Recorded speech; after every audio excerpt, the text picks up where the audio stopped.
Football season. One thing teachers and students don't seem to mind about going back to school. This year, Lakeside Vikings football team and their new head coach, Zach Edwards, faced off against Decatur High School in their season opener. What do you need to do to win tonight? We need to execute. So, we got a brand new offense, brand new defense, brand new special teams. So they just got to execute and do their job. They don't have to play perfect by any means. Nobody's perfect. But if they mess up, they just have to mess up at 100 miles an hour, and we'll be fine. So just execution, that's all we got to do.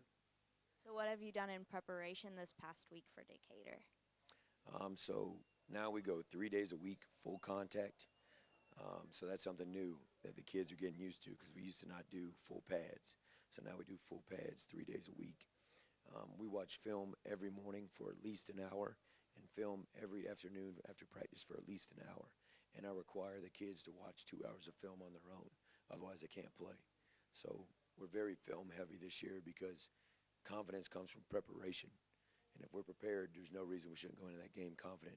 And we should be able to know what they're doing before they do it. For us, it's mainly focused on executing our plays and, just doing the little things because little things go a long way for us. And I feel like the little things are, what shows that we're disciplined. And our coaches teach us all the time that intelligence trumps talent. And if you're smarter, if we outsmart the other team, then you're guaranteed to win. We have worked on a lot of tackling drills and just executing our craft and just being the best we could be. We just need to remember our assignments, work together as a team, and really just give it our all. Because if we do that, then we will take away the win. While this is the first year for head coach Zach Edwards, he is also tasked with a different job: rebuilding the culture of Lakeside football. Hadn't been in the playoffs, I think, since '96. So 22 years. So make the playoffs is our main goal, and then obviously at the end of the season get some jewelry. But we'll take it one step at a time. So right now, make it to the playoffs. So how has the Lakeside football team culture changed between this season and last? So they're a lot more disciplined. The rules are set in place, and if they break them, there's a consequence. There's no leeway. There's no getting out of it. You either do this or you pay the price, is what we call it. So they're a lot more disciplined. They're a brotherhood. They've been through a lot of trials. This summer was probably the toughest summer we've had since I've been here. This is my third year here.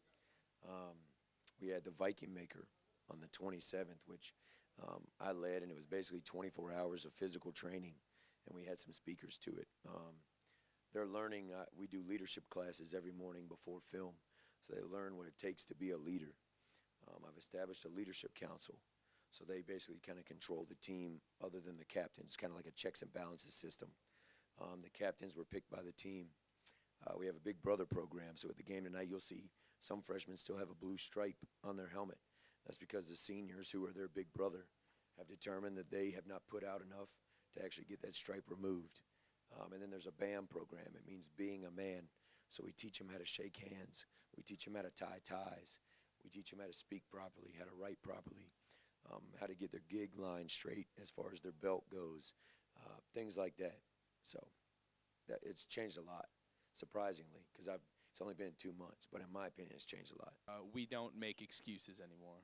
It's either you buy in or you're not a part of this team at all. As the players ran out into the field, the stands began to fill with passionate Lakeside students, teachers, and parents. To the dismay of all the Lakeside fans, Decatur would not go down without a fight.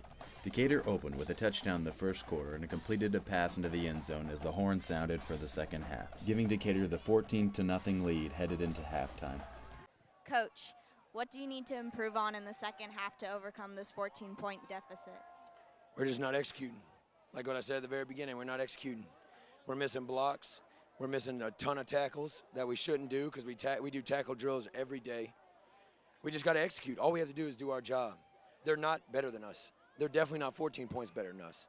We just got to do our job. People are messing up every play. Can't have that. We just got to do our job. Players seemed to answer Coach Edwards' challenge and marched into the end zone on their first drive. Decatur quickly countered with an 80-yard touchdown run down the center, but Lakeside bounced back with a score of their own at the end of the third quarter to bring them within one score. Halfway through the fourth quarter, Lakeside caught the break it needed. Defensive back Micah Carrier intercepts the pass to give Lakeside a short field where junior quarterback Blake Michi runs it in to put Lakeside on top. What do you think about that comeback? I think it's wonderful. Coach Edwards and the young men are doing a great job.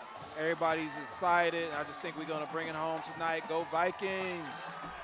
Lakeside secures the victory with a fumble recovery off a punt in the last minute, making the whole stadium erupt and storm the field. They executed, and we never gave up. As long as they know that we are never out of the fight, ever, we will succeed. And they believe now the process is working. There is no quit in these kids, and I'm extremely proud of them. This is your first game as head coach, and you won it. How does that feel? I couldn't have done it without the administration helping us with the football period. I have an elite system of coaches, so it's not just me. This is the community's win. The community's needed this, and we need this for a long time as far as Lakeside goes. So let's just keep the train rolling. How did y'all pull off that comeback? Really, we knew we were down, and we knew what we had to do. We had to fight back 100%, and like our coach said, we just had to go 1-0. We did not pull it together as a team in the first half. In the second half, we realized what we needed to do, who we needed to block, everybody's assignments, and we really were just more conditioned than them. They were gassed, and we were just putting our foot on the pedal. I mean, we know we're never out of the fight. We are never out of the fight. That's all it is. Aria Rao and Mark Rotolo, Lakeside legend.